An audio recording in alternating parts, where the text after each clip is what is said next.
Hi, everyone, and welcome back to the new episode of Christ and Critique podcast, Philosophy and Its Other Scene. My name is Agon Hamza, and as always, I'm here with my friend and colleague, Ruda. Before we introduce our guest for today, Frank and I want to make a few brief announcements and comments. First, the next issue of Christ and Critique journal devoted to the work of Alain Badiou uh, is in the making and will be published at the end of this year. As always, it will be available on our website. Secondly, if you like the work that we are doing, we would really appreciate if you can subscribe and or follow us on our YouTube and Spotify channels. And if you really like what you're doing, both with the journal as well as with the podcast, please consider supporting us on our Patreon page. Frank and I have recently launched our Substack, and we will try to post articles, essays, interviews on rather regular basis. All these links are available in the description below. And before I introduce our guest for today, let me quickly say that our next episode, which will be recorded this month, will be with the Oscar-nominated movie director Joshua Oppenheimer. Frank and I are very proud and excited to welcome Jean-Jacques Lecercle to our podcast today. Jean-Jacques Lecercle is a French philosopher. From 1965 to 1917, if you're correct, he studied at the École Normale Supérieure in Paris. His doctoral work, again, if you're not mistaken, was on Victorian nonsense under the title Nonsense, Gender, History, Myth, under the supervision of French linguist Antoine Cuglioli. Lecercle is an emeritus professor at the University of Nanterre, where he spent his entire teaching and research career, with the exception of 3 years, I think, at Cardiff University. Lecercle is a philosopher of language. He's an Anglicist. He has published a lot on the philosophy of language, literature, French philosophy, politics, and so on. A good number of his books have been translated to English, but many more are awaiting translation. His first book in French was published in 1988 under the title Frankenstein, Myth et Philosophie with PUF. But it is interesting and important to note that Lecercle's first book was written in English, I think. And it was on Deleuze and Guattari. Simultaneously, to the best of our knowledge, it was the first book in English on Deleuze. To this day, Deleuze is a companion of Lecercle's thinking, and it is very clear by the omnipresence in his writing and bibliography. Lecercle's book in English include Philosophy Through the Looking Glass, Language, Nonsense, the Desire, published in 1985, The Violence of Language with Routledge in 1990, Philosophy of Nonsense, The Intuitions of Victorian Nonsense Literature with Routledge again, 1944, Interpolation as Pragmatics with Palgrave in 1999. Then Deleuze and Language, again with Palgrave in 2002. The book he co-authored with Denise Riley, called The Force of Language with Palgrave in 2004.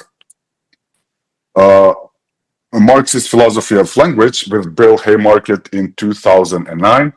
Badiou and Deleuze Read Literature with Edinburgh University Press in 2010. His latest publication in French include, and I apologize for my French pronunciation, Système et Style, une linguistique alternative with Editions Amsterdam in 2023, De Interpellation, Sujet, Langue, Idéologie with Editions Amsterdam in 2023, and the latest, I think, Lenin et l'art du langage with Fabric in 2024. It is really impossible to recapitulate Lecercle's philosophical work in this brief introduction. I will just briefly say that his work moves and breaks away from the conception of language as a natural medium of communication. Language, according to him, is a site of ideological, class, political struggle, as we have seen by the titles of his publication, and as we hope to discuss in our conversation with him today. Lecercle also break away from structural linguistic, pragmatic accounts of discourse, as well as postmodern relativism, with his emphasis on the reminder, which, to formulate it very naively, perhaps, is that's something which can never be completely formalized. To take one example, in scientific grammar, the remainder is denied by the way of its generalization under the name of exception. Another way to understand the remainder is to think of it as the linguistic equivalent to the Freudian unconscious. His book, The Violence of Language, is in a way the first theory of the remainder. This concept is present in his entire oeuvre, including politics, philosophy, and so on. And without further ado, I give the floor to my friend Frank to start off our conversation with Jean-Jacques Lecercle. Jean-Jacques, thank you so much for being here with us today. Thank you for this introduction. I'm also grateful for you taking the time out of your schedule to talk to us and with us. And before we move into other areas of your work, we wanted to raise one thing, because while preparing for this conversation, we looked into a text of yours that was published a while back in a journal, which was called Comparative Criticism, and it had an issue on philosophical dialogue. And therein you take up Gilles Deleuze's claim that speaking is dirty and writing is clean, and that's something that he mentions in his dialogue with Claire Parny, the Pourparler. And you agree with him that the very idea of an ideal communicative situation, an ideal dialogical form, is per se problematic. You, I would say, charmingly as well as polemically state that, I quote, "There's no philosophy on the internet, only in writing." As we sent you all our questions, including this one, in advance, we wondered, could you let us know what you make of a conversational interview format like that one we're engaged in right now, of the podcast? And this is not us fishing for compliments, and this is also not us asking for you to trash us or you calling us dirty.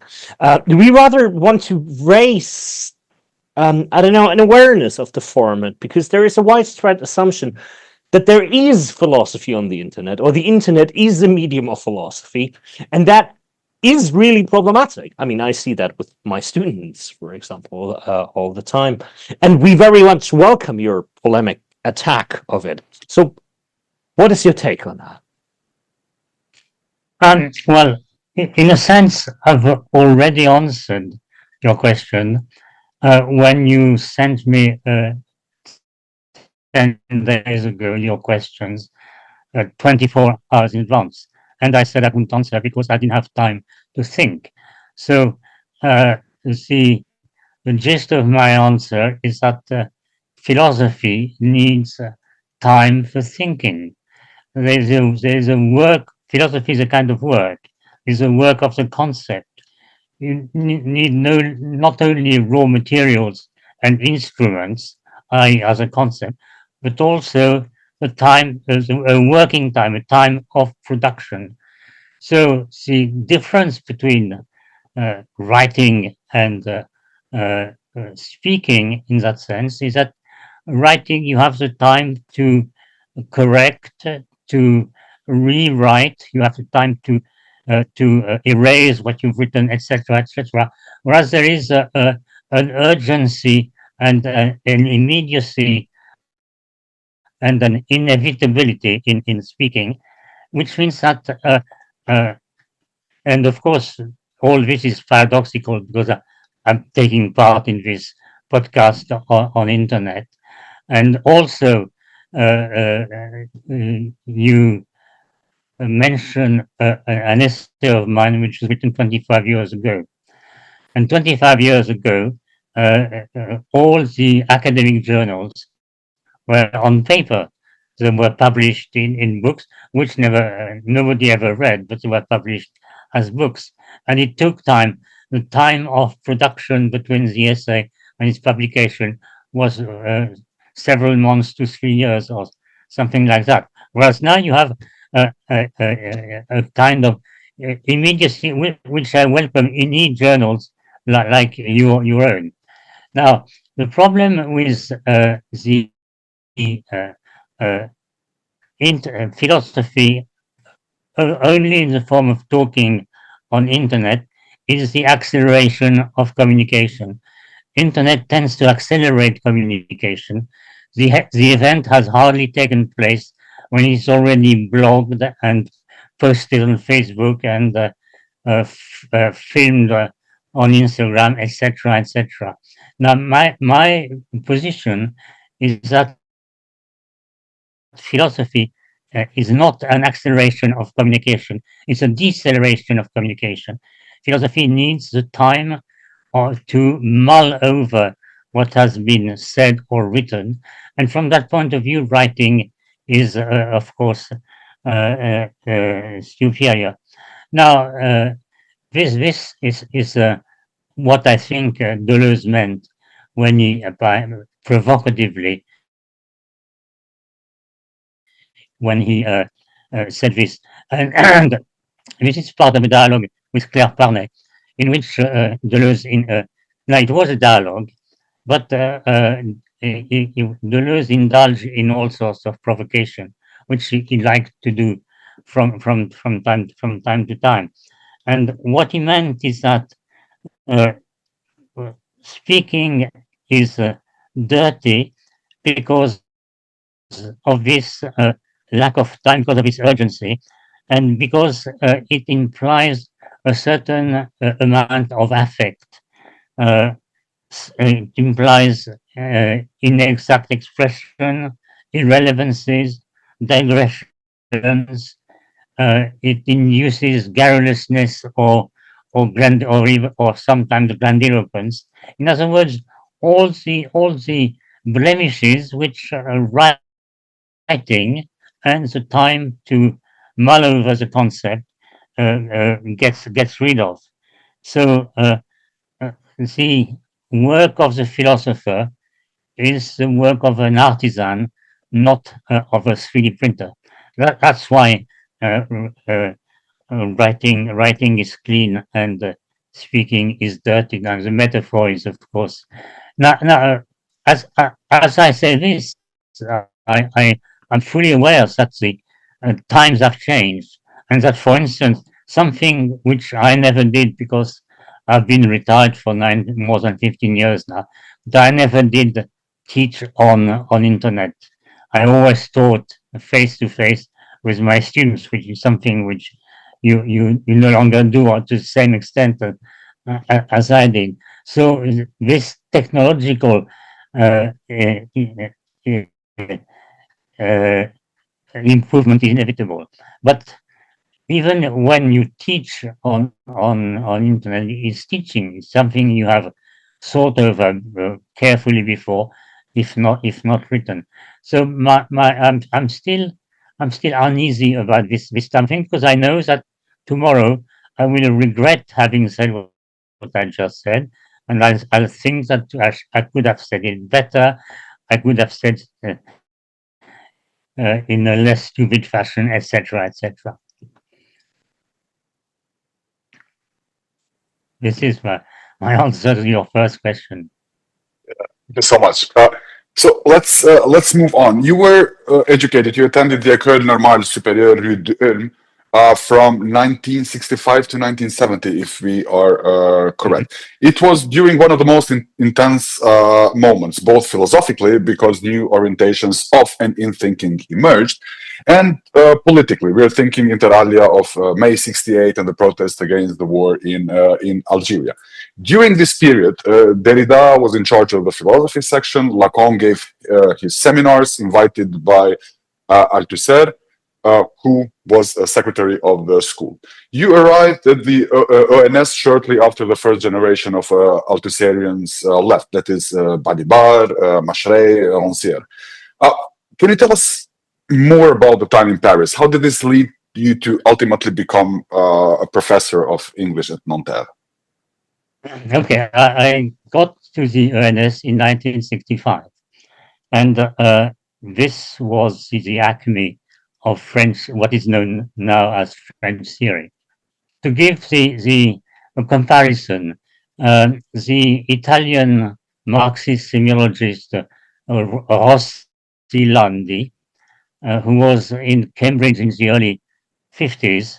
At the beginning of one of his books, remembers the atmosphere in Cambridge when it was announced that Bose and Bose would publish Wittgenstein's philosophical investigations. And he talks about the excitement which seized all the student body at the possibility of rushing to the bookshop and getting hold of a copy of the brand new Wittgenstein book. Now, this was the feeling one had in Paris in 1965, because all those people who were not yet known as they are now were publishing their first book. You have a new man called Derrida, who's just published his first book of essays. A psychoanalyst called Jacques Lacan published his écrits, and so Althusser just published his first book, and so on and so on. So the only way I can describe this, and it's not the first time I quote that, is that famous line from Wordsworth's Prelude about the French Revolution. Glory was it in the dawn to be alive, but to be young was very heaven. Now, I would say to be a student was very heaven. And what I remember of this time is a mixture, an extraordinary mixture of theory, of very diverse type of theory, both philosophy but also sociology, political theory, etc., etc., etc., and politics proper, because we spend a good deal of our time as political militants. Socialism was on the corner in those days, and this is, of course, culminated and exploded in 1968. I say exploded because during my 5 years, during 3 of my 5 years in the ENS, I sympathize with an Althuserian brand of Marxism, which gave rise to a Maoist sect called the Union of Young Communist, Marxist, Leninist, Communist, etc., which was strongly Althuserian. And this, unfortunately, this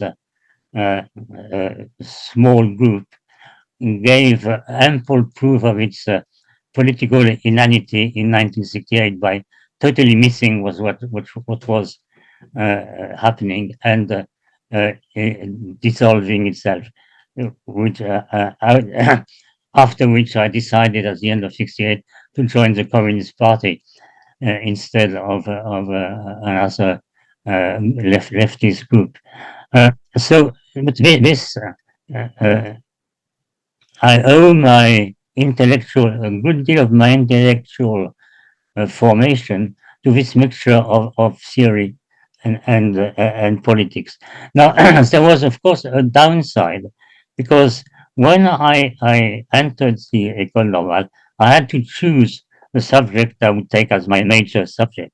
And instead of doing philosophy, I took English. I took English for 2 reasons, one bad, one good. The bad or negative reason was I felt a dwarf in front of those giants. I mean, philosophy was too good for me. Those people were too big, and I could never hope to equal what they were doing, which was, in fact, the reason why I never tried to meet them. Although they were teaching the same college I was a member of, I never went to Lacan's seminar. I refused to have Deleuze as a member of my examining committee when I submitted my thesis. I once shook the hand of Althusser at the end of a congress of the CP, but I was so intimidated I couldn't say anything to him, etc., etc. So that was a bad reason. Philosophy was too too exciting for me to actually practice it.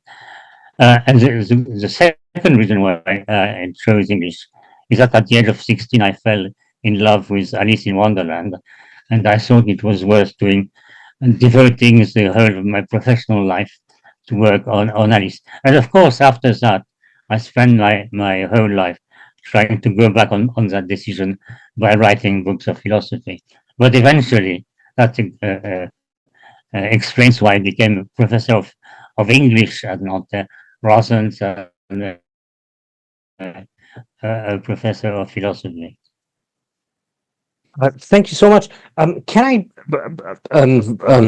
ask you if you could move your camera a bit down so that we see your full face? Sorry, Is that better? That's perfect. Yeah, thank you very much. Okay.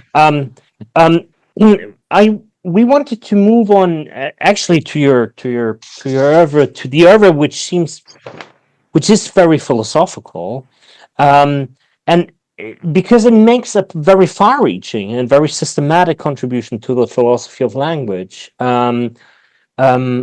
However, you neither belong to the traditional schools. You don't belong to the hermeneutic tradition, nor to the various predominant forms of analytic philosophy that, according to someone like Badiou, the moment you put language first, there is a temptation of just turning into a hermeneutical or an analytic thinker.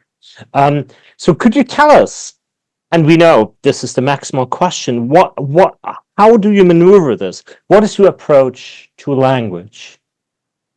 Okay, so perhaps the best thing to do this is to recap my intellectual biography. As I just said, I very early made the decision to choose literature over philosophy. Now, having decided to work on nonsense on Lewis Carroll, on which I did write my doctoral thesis, I realized that literature as a field of research was in deep crisis. I had I find nothing interesting in the in literary criticism as practiced in England of the Lewis kind, and the same the same was true in France. Although at that time in France there appeared people like Christophe or Barthes, which changed the field completely. So I decided to move from literature proper into linguistics, and I started to work on the Antoine Pilloli, a considerable linguist who never actually wrote books, but had a great influence by his teaching. And so I became a teacher of linguistics. And that was a rather schizophrenic position because at the same time I was a committed socialist militant, and I was working for the coming socialist revolution. But that was entirely different from my academic work in scientific linguistics. I used to believe in those days in the scientific nature of linguistics. And then there was, as the years advanced, there was a kind of awareness of the limitations of its scientific linguistics. I in those days I taught mostly Chomsky's version of linguistics, and I realized it was based on a philosophy of language, which was to be unpalatable. And so I realized that I had to move away from linguistic proper into the philosophy of language, and hence the first concept I produced in that it was a concept of the remainder.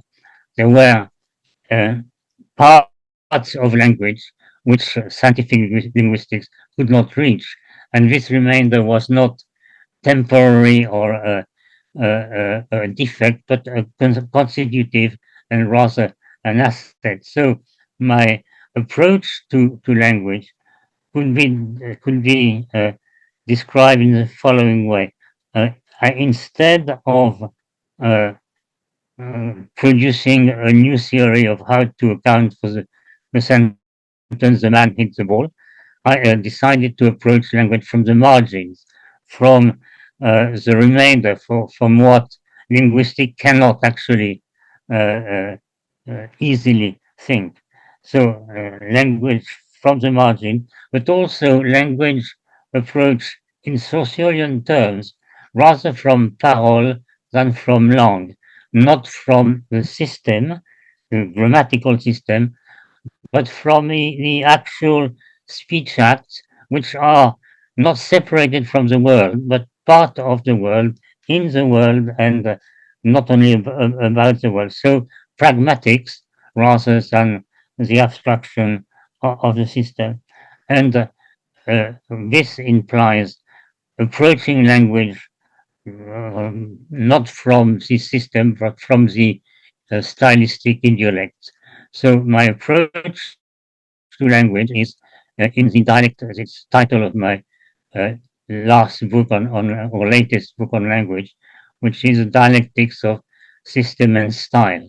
There is no style with a system, but there is no system which is not actually incarnated in a personal style.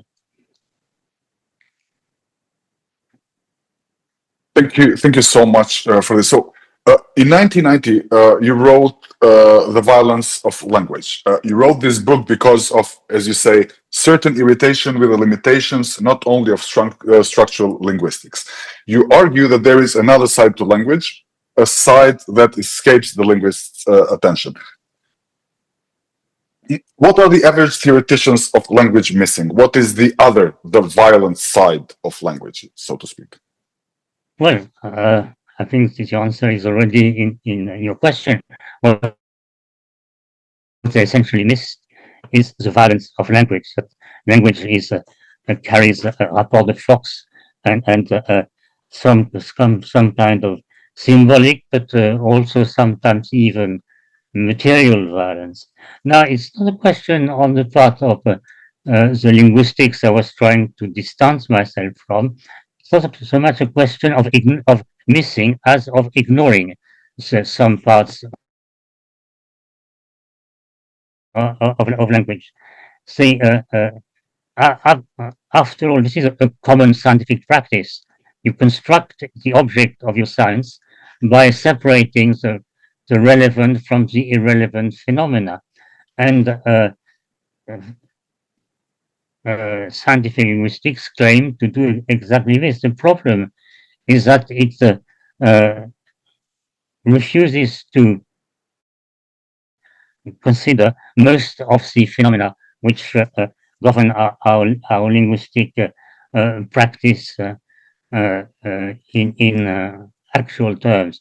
Now, in order to understand this, we can go back to the linguist who is my main philosophical opponent in France, and who is also for whom I also have great admiration, which is Jean-Claude Miller. Jean-Claude Miller wrote a book called L'amour de la langue.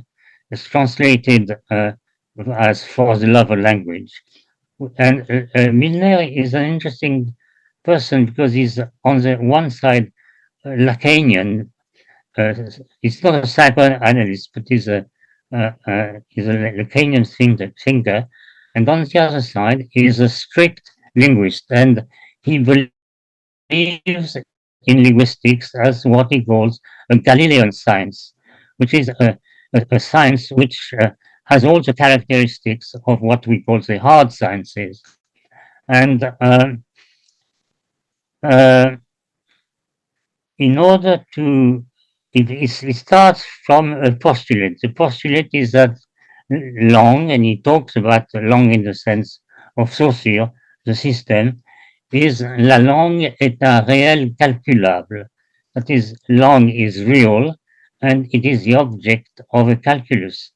By langue is real, it means it is independent of what the speaker can do about it. We say this like this in France, in French, and that's how it is. And it's not it's no different. We can't do anything about it. So we have something which is of the order of the real. And the second, language is also the object of a calculus. That is, it can be formalized. It's entirely formalizable.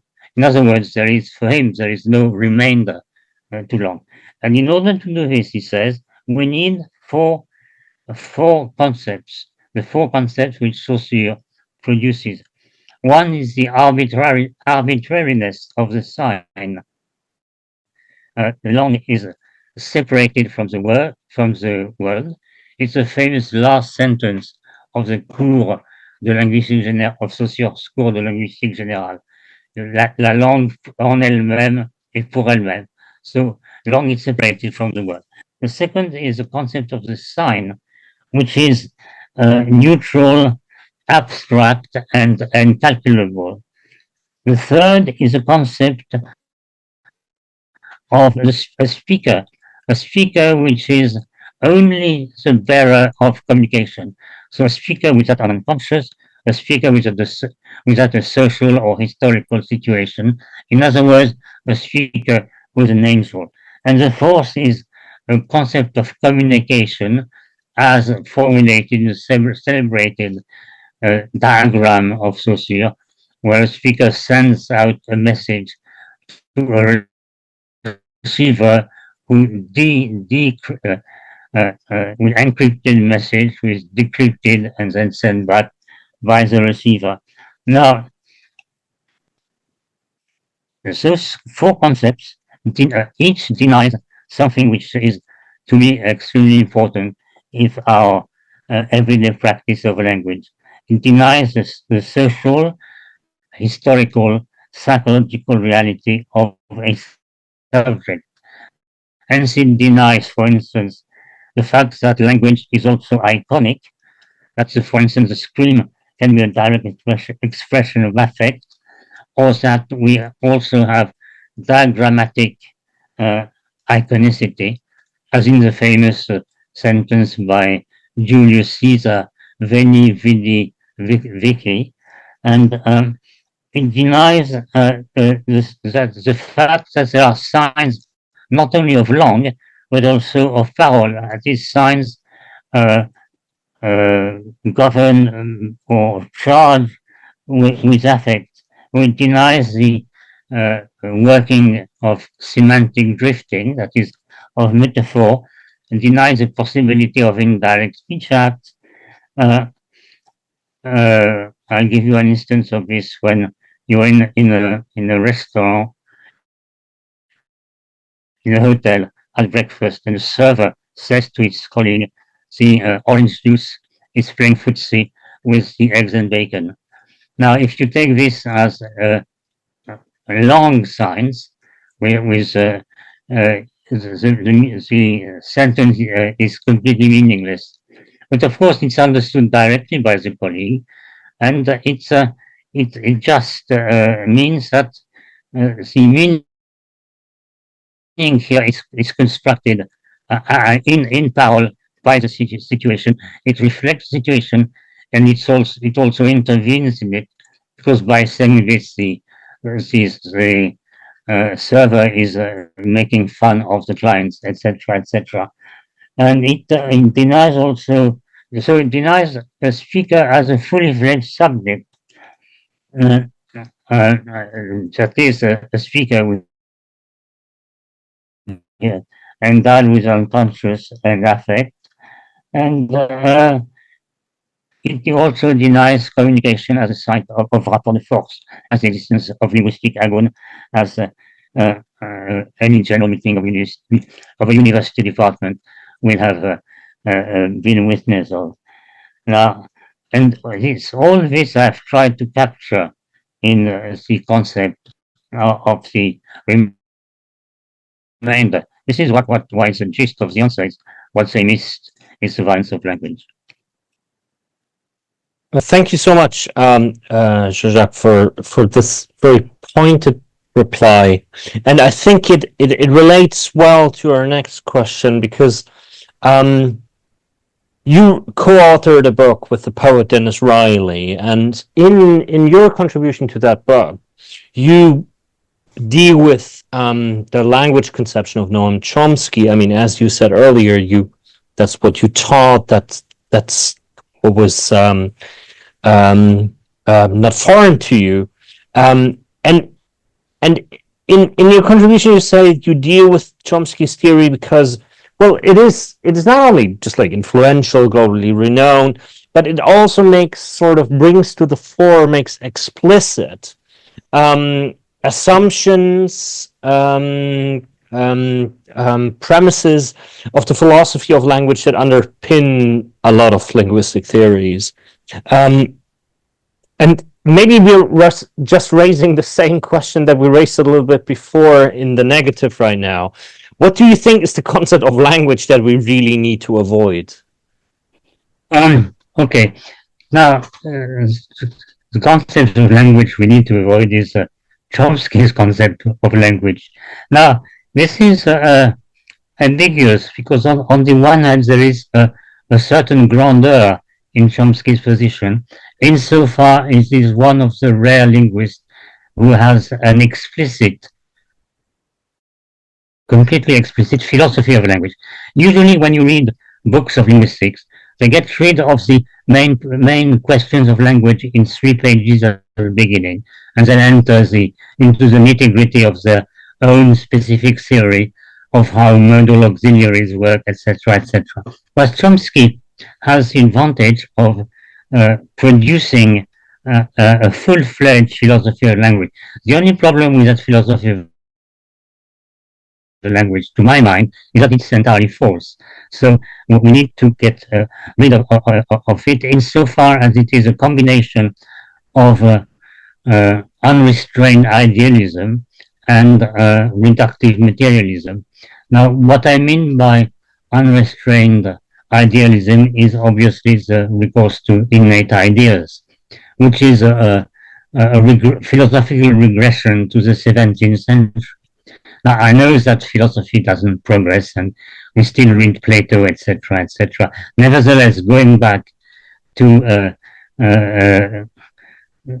innate ideas in order to explain the workings of language is indeed a regression. What it means is that it has consequences in our conception of language. For Chomsky, there is no such thing as a natural language, a maternal language, a national language. Not that he ignores the empirical existence of those things, but he thinks they are not relevant for the linguistic science. Why, for instance, is there no relevant natural language for him? Because the language faculty is distributed evenly into all the members of the human species. Now, of course, Chinese babies don't speak English, but they have the same language acquisition device, which is innate and which produces the parameters which will enable them to speak a specific language. Now, this has an advantage, a political advantage, is that it forbids any kind of linguistic nationalism. That is the superiority, for instance, of English over all other languages, the superiority of Western languages over Eastern, etc., etc. But at the same time, it leaves us with no conception of a natural language at a time when we have to find judgments of acceptability from native speakers. So in order to realize what is the real of language, I have to ask questions from native speakers who speak a native language. So the natural language cannot be entirely entirely denied. In other words, in order to account for the I language, we need to ask the native speaker to speak in his natural language. Now, the second point is that Chomsky suffers from a reductive form of materialism, which is that language for him is an organ. There is a language organ which develops naturally in the same way as the eye organ develops in the embryo, human embryo, into a full-fledged eye. So there is no appropriation of language by the human child. And this is more and more difficult to accept. This is not only counterintuitive, but it goes against everything we know about the way children actually learn language. And on this, I think there is a much better account of the way the young child comes to language in the recent work of Sandra Lubert and Frédéric Lordon called Pulsion. I don't know whether you've heard of that book, which was published in French last year, and which is a rewriting of re-elaborating of psychoanalysis according to Spinozan lines. Frédéric Lordon is a well-known specialist of Spinoza, and Sandra Lubert is interesting psychoanalysis. So they've reconstructed Lacanian psychoanalysis through Spinoza, and it provides by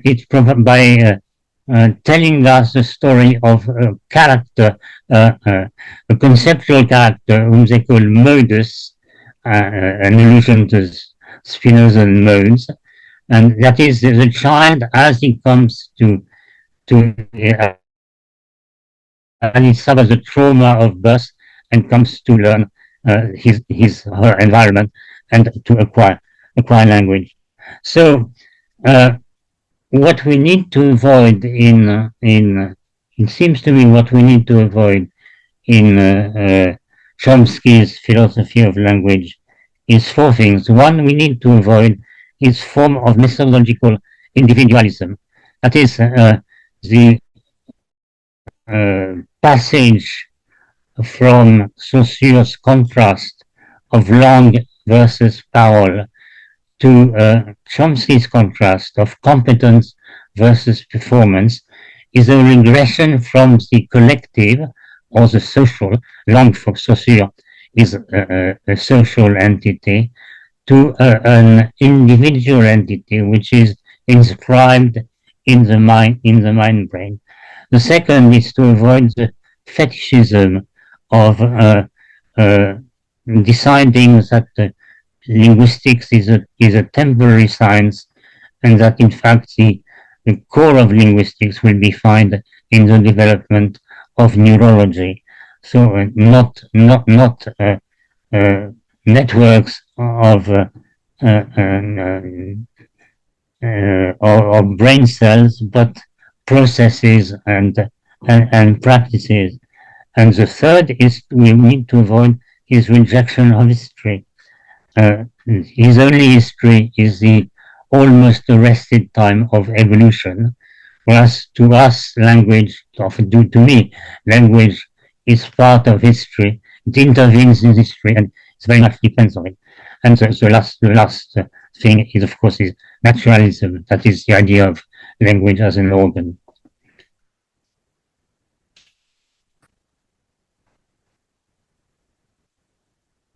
I've had my say on this. Okay, question. Yeah. Thank you so much. Well, we have still a lot to cover, so let's move to the next question, which is about your book, Interpretation as Pragmatics, where you construct the practice of interpretation as a pragmatic theory. It is pragmatic because it analyzes texts as part of alter structure. the concept of interpellation and counter-interpellation seems to us to be at the center of your book. You argue that the movement from one to the other is reflected in the very determination of the concept of interpretation that involves four stages: a passage from glossing and guessing to translation and intervention. The first two are the stages where the message is communicated in the common ordinary sense, whereas the last two are the spheres where the counter-interpellation is rife. Further, you have contrasted this with the notions of Irene as an ethics of dialogue in the spirit of Habermas, and Agon in the sense of contest action. In linguistics practice, the contradiction between Irene and Agon is the form it takes in the class struggle. Thereby, you have championed a novel theory of what we can take to be interpretation. Can you tell us more about why this was necessary and what other theories of interpretation missed? Well, when I wrote that book, the two series of interpretation I wish to replace, or rather relieve in the Hegelian acceptation of the term, were intentionalism. That is the theory according to which interpretation is the finding out of the author's of the text meaning, the author's meaning being the author's intention of meaning being providing the meaning of the text, and the other was relativism. That is, as in interpretation, anything goes. Now, hence the progression which you have mentioned from glossing and guessing, which are compatible with a form of intentionalism. And in a sense, when I interpret a text, especially a literary text, I am always playing a game of chess with the reader, with the author, trying to decide what the author meant. And that is the question my students inevitably will ask me: are you sure that Shakespeare actually meant what he said? And of course, as when they say that, I'm giving the Lacanian interpretation of the play, and I have to confess Shakespeare never read Lacan, and so on and so forth. So guessing and glossing and guessing are still compatible with an intentionalist version of interpretation. But when we move to translation and to intervention, this is no longer possible. That is, in translation, interpretations become multiple. There is not there is never only one interpretation of a text, and in intervention, interpretation requires a coup de force. That is, requires forcing the text. There is the best formulation of this was in a passage from Machret's book on Hegel and Spinoza, when he says that a good reading is always a reading that forces the text. Otherwise, it would be reduced to what's called the benignity of a paraphrase. You know, if you want to do better than paraphrasing the text in your interpretation, you have to force it, which of course incurs the concept of the danger of relativism. Now, this is why I produced a number of theses on interpretation, and there are at least 4. Thesis 1, all interpretations are possible. Thesis 2, no interpretation is true. Thesis 3, some interpretations are false. And thesis 4, some interpretations are just. In other words, my theory of interpretation is based on the difference between the just and the true. Between, in French, you talk about justesse, and justesse is not justice. Justice is justice. It's a moral or it's analytical judgment. Justesse means the interpretation is adjusted. It's just what it ought to be. In other words, this I had to move from that to a theory of truth as dependent on the language game in which the discourse is phrased. So the task of the interpreter in his intervention is to construct a just interpretation, knowing that it is not the only one, because there is no single true interpretation, and to avoid false interpretations. Now, it's easy to find, to mention false interpretations. I found an American Hasidic Jew who claimed that Lewis Carroll was a secret Jew, and who produces an interpretation of the Alice tales along those lines. The interesting point is that what he does to interpret Carroll's text is exactly what Carroll does to his own text. In other words, that my Hasidic interpreter is in the same position and uses the same interpretive instruments as Humpty Dumpty when he explains to Alice the famous poem Jabberwocky. You remember, it was brilliant and the slides it told, etc., etc. So he claims that, in fact, through the Looking Glass, the second tale is a rewriting of the Talmud. And what it does, it takes the title of the poem Jabberwocky, and he reads it in the mirror, exactly what Alice does with the text of Jabberwocky when she finds it on the other side of the Looking Glass. And if you divide Jabberwocky into Jabber and Wocky, read both in the mirrors, it gives Rabbi Ickov, and he says that's Rabbi Jacob, the founder of the Hasidic sect. So but this is an interpretation which is possible, which is even rather inventive, but which is false, because for there is nothing in the context which can convince us that Lewis Carroll was a secret Jew. Now,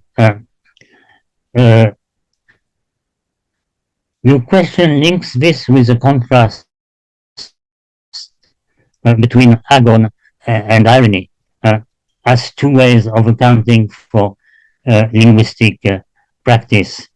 And I would read my pragmatics of interpretation as a form of Agon, that is, in the two senses of struggle and dramatic performance. But of course, the contrast is more general, and its contrast is used in an anti-Habermasian fashion. I maintain that Habermas, as you know, makes a strict separation between communicational practice and strategic communicative action and strategic action. And my contention is that you cannot separate this, that communicative action is always at the same time and inevitably strategic action.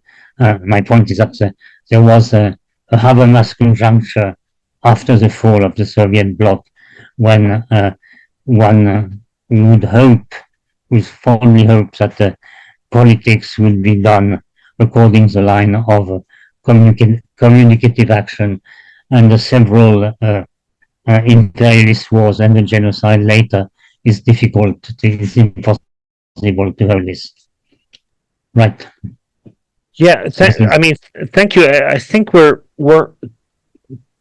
somehow connecting our next question about your absolutely astounding and wonderful Marxist philosophy of language book to what you just said about Habermas and about the implicit politicality, maybe we could say. Because in that book you propose a philosophy of language that brings out the concatenation of theory and politics within, well, any account of language, if practiced or theorized. And you say therein there is a linguistic equivalent of class struggle on the one hand side, and that implies on the other hand side something like a theory of domination. A theory of domination in and as and through language. You highlight that this is an Althusserian project because you see the philosophy of language as an instrument of drawing lines of demarcation. We wanted to ask you, in what way do you think your project is to supplement Marxism, to supplement the Marxist position with a Marxist philosophy of language? I mean, you yourself indicate that, and they're not all good, but thinkers as different, Marxist thinkers as different as Stalin, Ductau, Gux, Picheux, Pasolini, and others, they all had a philosophy of language. So in some sense, so we wanted to ask you, in what way does Marxism need a more explicit philosophy of language? And where does the idea come from, the claim come from? And you analyze that claim in the book, that there is no Marxist philosophy of language because language somehow is just a neutral given and Marxism doesn't apply to it. Okay, now what you point out is my attempt by formulating a Marxist philosophy of language is to move away from the mainstream concepts of both scientific linguistics and the common and garden philosophy of language. And this move is an attempt to acclimatize concepts of Marxist origin into the field of philosophy of language. For instance, I no longer deal with Lang in the sense of Saussure, but I deal in terms of linguistic formations. That is, a linguistic formation is, and it's even a move away from the idea of a natural language, the English language, the French language. Why? Because a linguistic formation to me is a multiplicity of competing dialects under the domination of one of them. So my theory is a theory of linguistic agon and of domination. So you have a multiplicity of linguistic dialects, of competing linguistic dialects, under the domination of the standard dialect, which is the only one to be properly grammaticized. And by grammaticized, I mean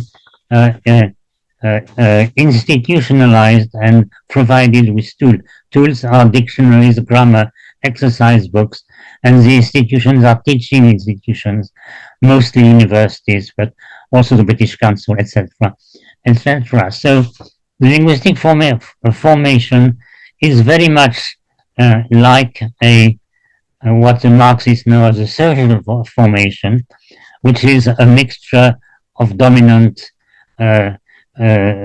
surviving or emergent modes of production within a single society. So in the same way, I seek not to deal with rules in the terms rules of grammar, but with pragmatic maxims or rather norms. And I produce the Marxist version of pragmatics, which is a pragmatics of rapport de force and class struggle, rather than a pragmatics of human nature, etc. In the same way, I deal with history rather than with the contrast between synchrony and diachrony. So I'm trying to establish a number of concepts of Marxist origin within the field of the philosophy of language. And this, in fact, involves not only philosophy of language, which, as you know, I found originally in Althusser, but into a kind of anthropology.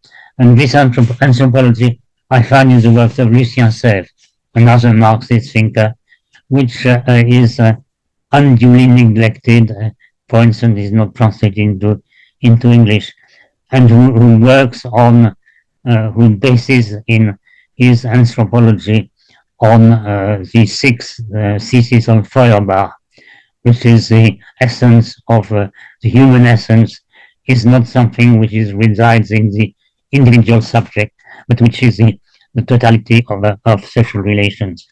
Now, why does Marxism need such move,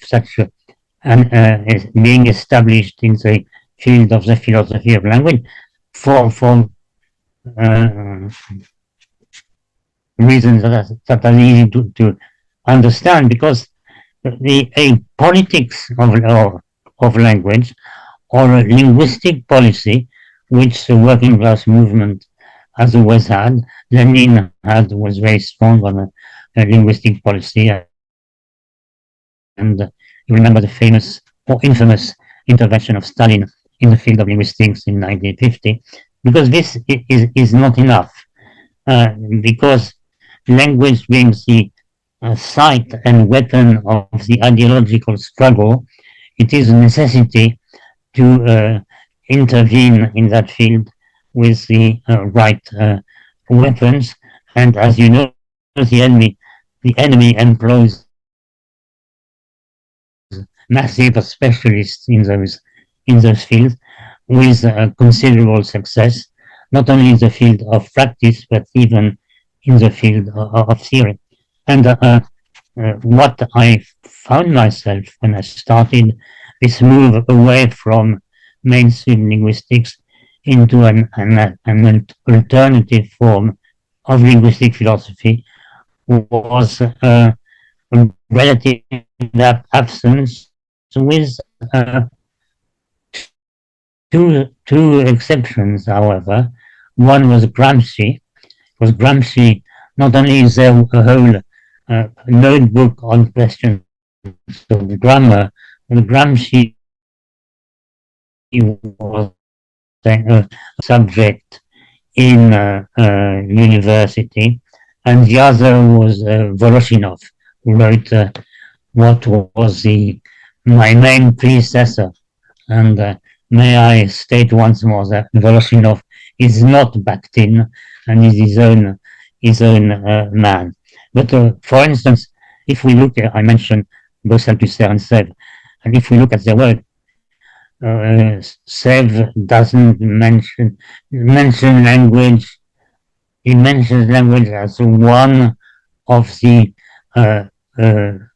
means of mediation between man and nature. The other one is more important to him, between the tools, the instrument. And Althusser is interested in discourse, but never actually it has never anything to say in language. So I tried to bridge that gap.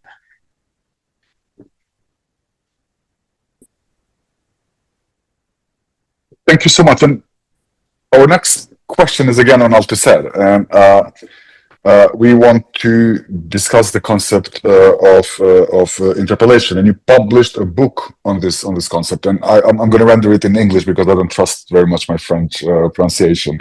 So it is called On Interpellation, Subject, Language, and Ideology. And as is well known, interpellation is a concept that Althusser invented, which then has been most refurbished and critically examined by, for example, in the works of Judith Butler, Slavoj Žižek, and others.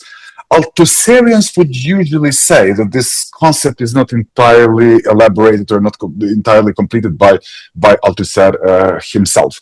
You reconstruct this concept, namely that of interpellation, through the famous scene with the hailing policeman. Would it be correct to say that in your conceptualization, interpellation is always an auto-interpellation? That is, the moment of self-recognition of interpellation. You claim that the practice of language in the space of double dialectic of interpellation and counter-interpellation, but also as consciousness and the unconsciousness. These two dialectics are inscribed in the contradiction of language speak, I speak language. Our question is located on two levels. Could you tell us more about, first, how do you conceptualize interpellation, and what is, second, the difference between your and Althusser's interpretation of it? How does it differ from counter-interpellation, which is a concept that you have coined? Elsewhere, you have argued that for any interpellation summons a counter-interpellation. Is yours an attempt to complete Althusser's concept of interpellation with that of counter-interpellation? Well, if you want a short answer, your short answer is yes. Now I can give a longer answer as well. Now, if we start from what Althusser calls his little theater of theory, that is the scene of the hailing policeman and the subject who answered by turning becomes a subject, which is in fact the Althusserian primal scene of interpellation. It's this scene is means that interpellation in that scene is also inevitably self-interpellation. In other words, the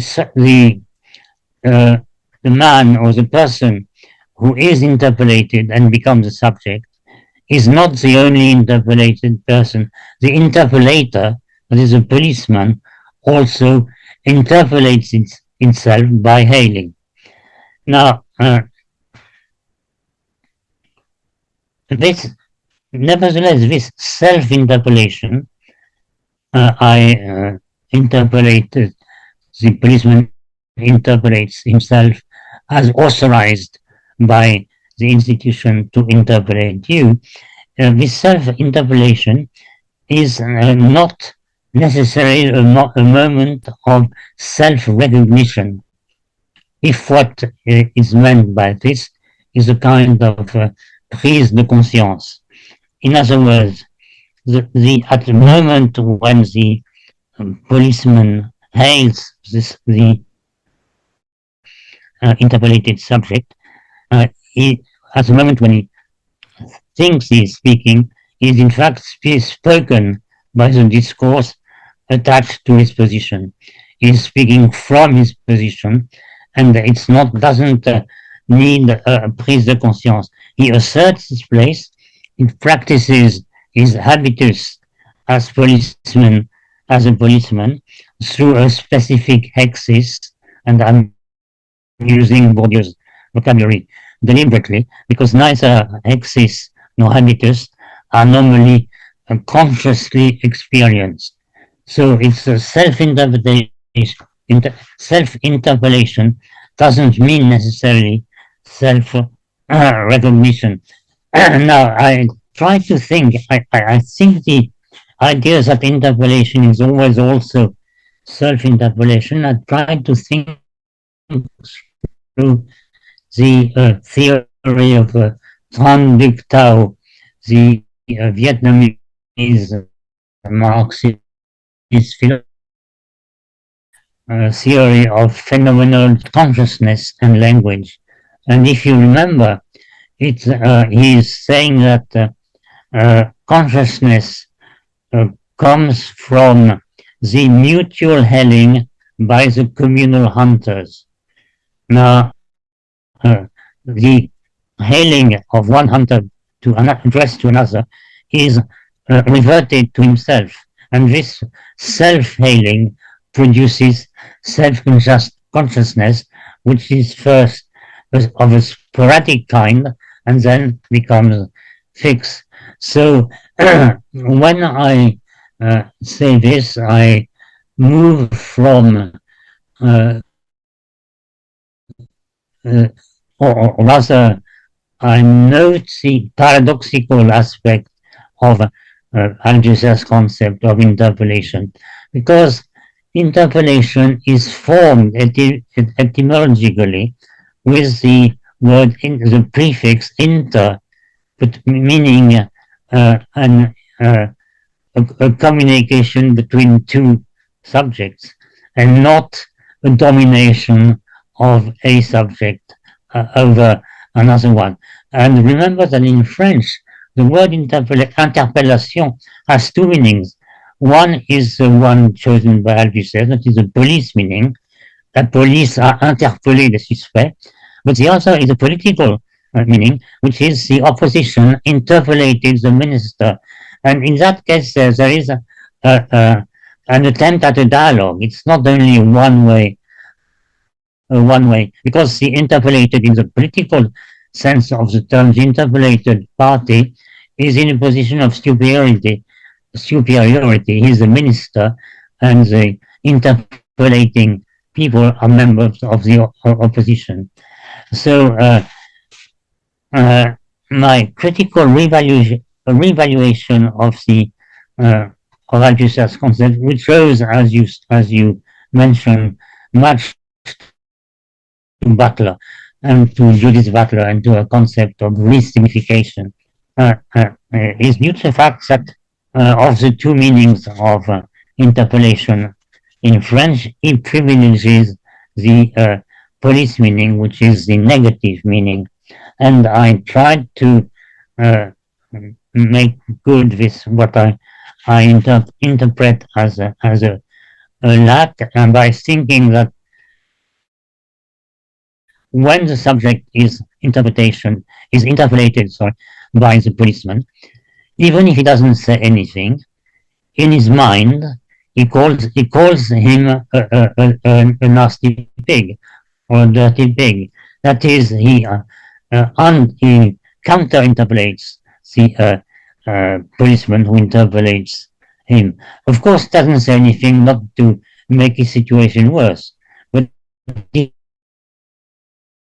thinks that the policeman is a pig. So I moved away from Althusser's concept in two ways. One, I added something to the chain of interpolation, which, if you remember, goes from the ideological apparatus to the rituals that embody the interpolation produced by the apparatus into practices, and I added to this, between this and the subject, the act of address. And the second is the idea that there is no interpolation without counter-interpolation. Are you still here?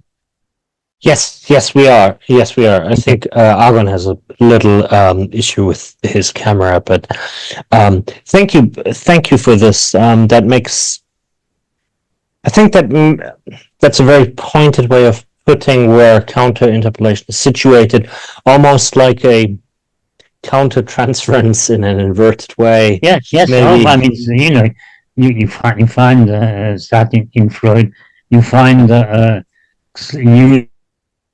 series of counter-indolors as well, etc. So, in fact, what I'm trying to do is something which is traditional. And it is what Sev in his anthropology was trying to do, how to combine the social, the collective and social, and the individual. This is why I insist now on the concept of style, the dialectic of system, which is social, and style, which is individual. I have great admiration for the work of Norbert Elias. And Norbert Elias, in a sense, his whole idea is to go beyond the opposition between society and the individual. Is one of his books, as you know, is called A Society of Individuals. Yeah. So a society of subjects who counter-interpolate their social interpolation. Yeah. And I think the next question directly connects to that and makes maybe raises the question of system and individual in its contemporary version, because you belong to the very few people, few thinkers, few philosophers these days who see Lenin as a resource. And recently, in 2024, you published Lenin et l'arme du langage, Lenin, the weapon of language, where at least part of your argument is that Lenin is not only a practitioner of politics, of Marxist politics, of emancipatory politics, but he's also he is an implicit, maybe one could say, thinker, or a thinker with an immanent philosophy of language. And one can detect that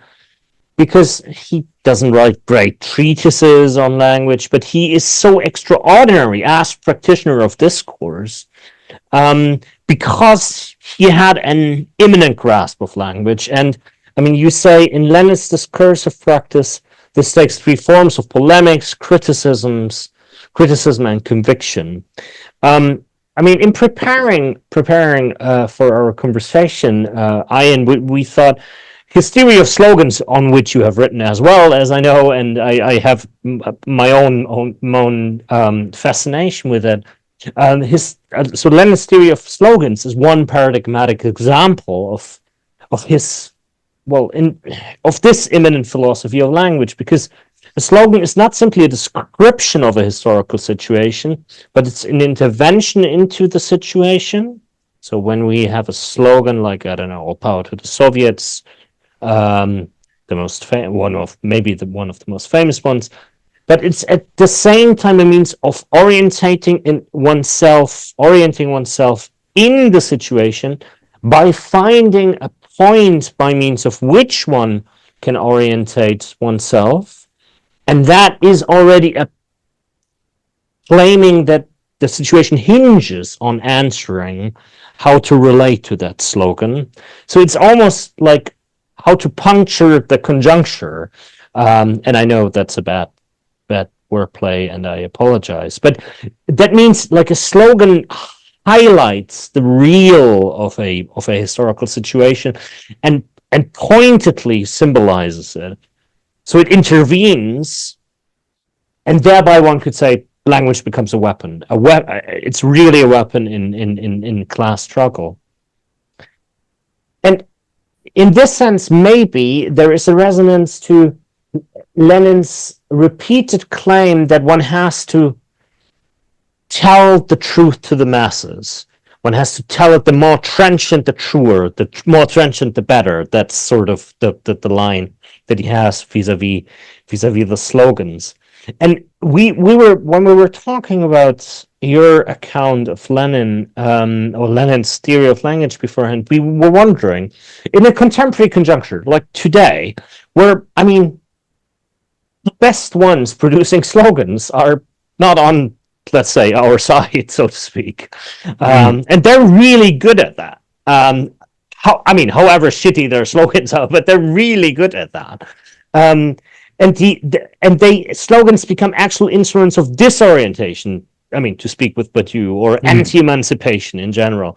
How would you say, can truth and partisanship still be brought together through such symbolic intervention and sloganistic engagement, when there seems to be a reification of that practice, like almost a just like appropriation of the very means that were used for emancipation? Yeah. Well, to start, that part of your question, I'm afraid I don't have a satisfactory answer because it's very much a problem to me as it is to you. But to begin in the beginning, when I wrote my book about Lenin, it was because of a commission. La Fabrique wanted a book on Lenin because of the uh, uh, anniversary, 100 years. So I wrote a book because I'd already written a few essays. Now, so in order to write it, I retrieved the 45 volumes of the complete works from my cellar, once they were fighting losing battles against bottles of Bordeaux, and read them again, or most of them for the first time, actually. And I expected Lenin to be to practice political agon, and he did. His polemics and criticism is the main part of his activity. Now, but I was surprised to see him practice a form of irony, that is to hold a concept of truth. Language is not only a weapon, or rather it is to Lenin a useful weapon insofar as it is the instrument of the expression of truth. So there are two layers of truth. There is the strategic truth of the doctrine, that is, in the famous Leninist style, the theory of Marx is all powerful because it's true. But there is a tactical truth of the moment of the conjuncture, which the slogan captures. Now, we have failed. The masses, we must tell the masses that unpalatable truth, and against we fight against the false optimism which refuses to despair the masses temporarily. Now that's a general position, and from this I derive a theory of the Leninist slogan in the dialectics of justness, adjustment, and truth. Now, the interest of the question is how come the adversary uses slogans and so forcefully? Now, because the adversary is very competent at practicing ideological struggle, and the point for us is how to distinguish a false slogan from a true one. Now, in fact, it's a matter of rapport de force and of the situation of the conjuncture.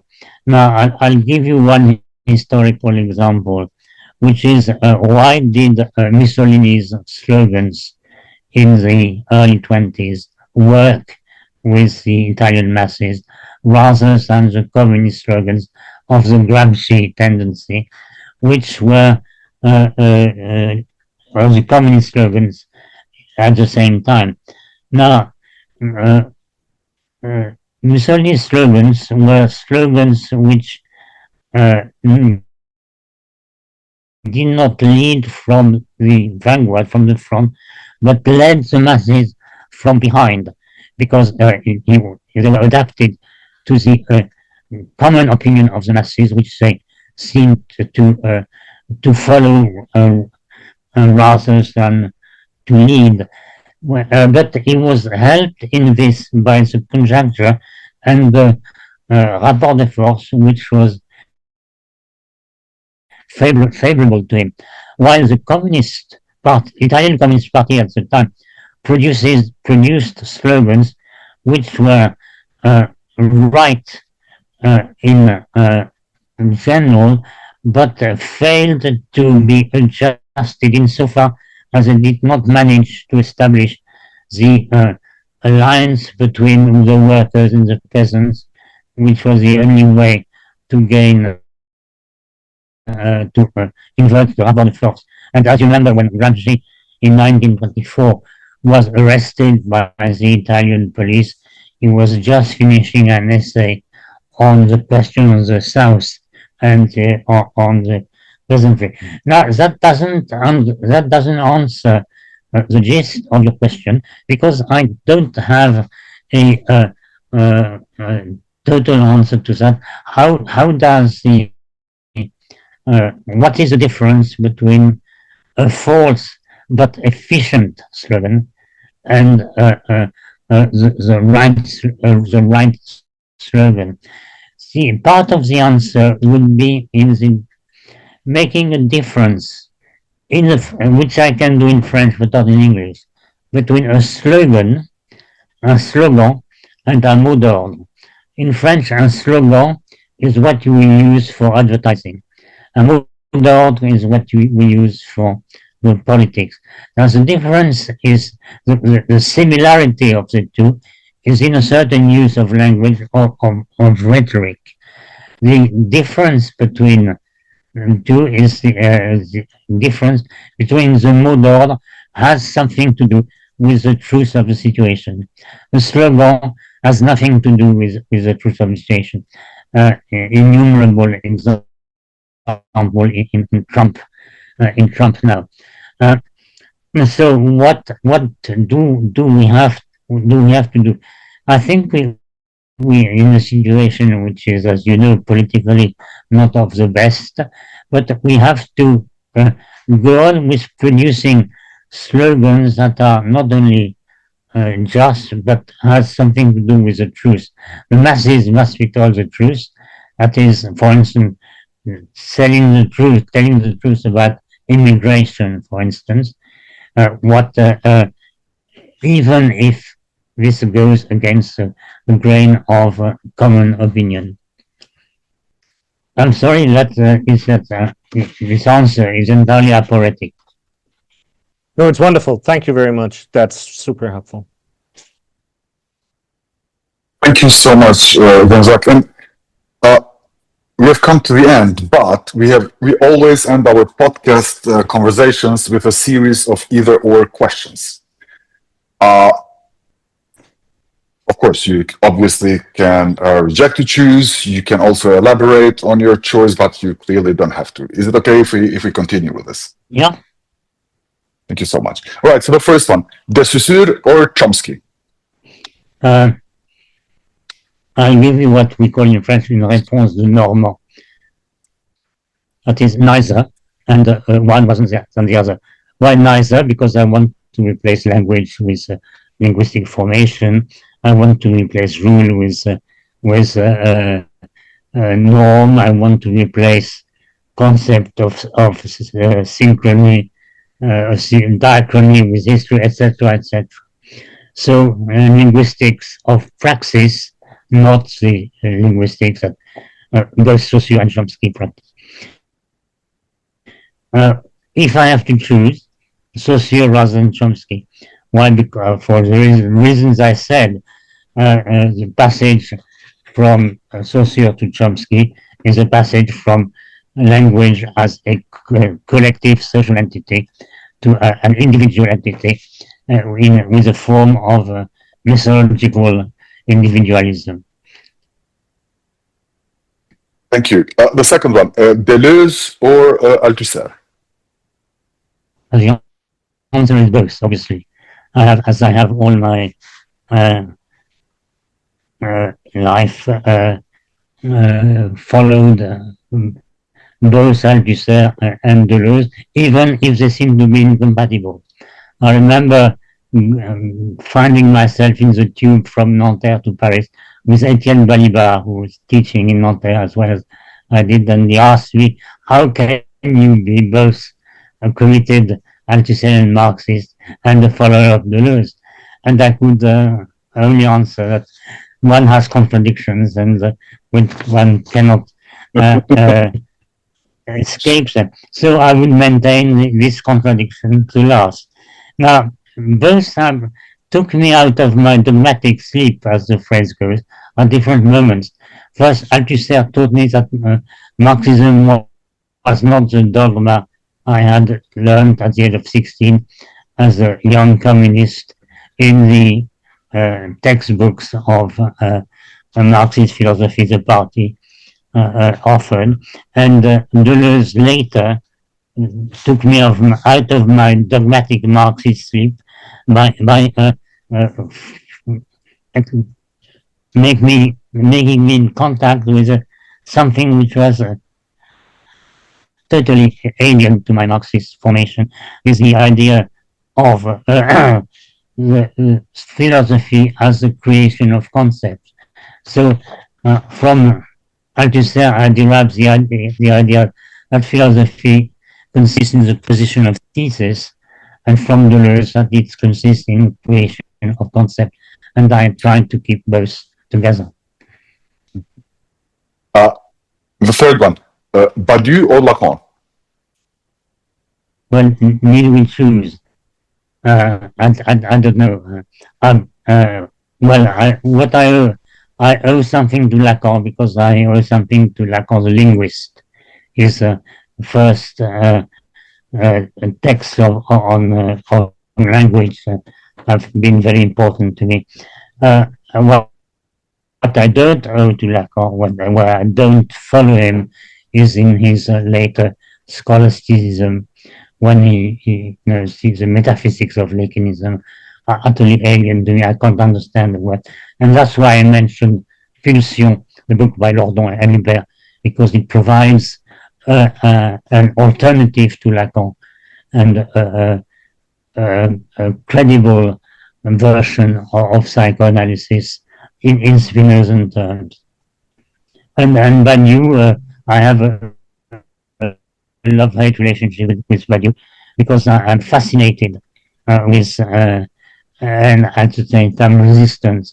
We have obviously political differences of the largest kind, but I respect him insofar as we are two of the members of that band of Marxist-Leninists in the early 60s who are still Marxists, whereas most of the others have turned good. Yeah. Deleuze or Badiou? Certainly Deleuze.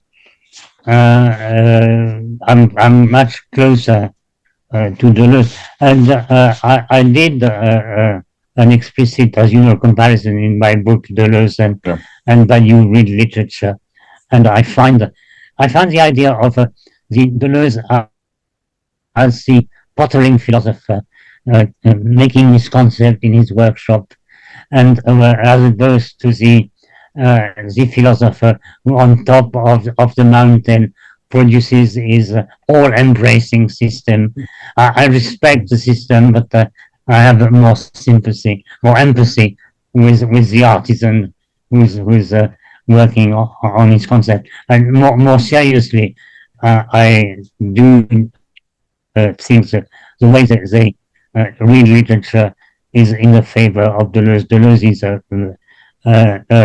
actually speaks about the text. Badiou has this extraordinary way of going through the signifier and going to the center of the. For instance, when he explains a sonnet by Mallarmé, what he does first is translate it into prose, which to a literary critic is anathema. You can't go through the signifier and forget the signifier in order to go to. So Badiou, in fact, is not interested in language. Deleuze is. This is why I prefer Deleuze. The next one, philosophy or literature? Both, of course. Again, I moved from philosophy to literature when I chose to do English, and then back to philosophy when I started writing my books of philosophy. I've always thought that literature thinks in a way as important as philosophy, also in a different way. Now, if we want to think how does literature think, there is Masha has written several books on that, so I'll refer you to Masha. À quoi pense la littérature is the title of a book, Masha, which to my best knowledge hasn't been translated into English, No. but it still does exist in French. Literature or poetry? Doesn't mean anything to me. The question doesn't mean anything to me. But poetry is literature, and literature is, if you mean not merely poetry, Yeah. I have worked on novels. I worked a lot on on Frankenstein, on Dracula, on Jane Austen, and I've also worked on poets. So I can't choose. There is no choice to it. And the very last one, film or music? Both, but that's my life. It's not a matter of theory. I enjoy both. All I can say is I listen to a lot of classical music because I'm an old person. My generation is still classical music, and so I don't understand rap and all that sort of thing. And films, I still watch films all the time. Thank you very much. Thank you so much Yes, for we- this. Thank you. We're truly We grateful. truly enjoyed it. Thank you so Okay. much. We stay in touch. Well, bye bye. Bye. Bye bye.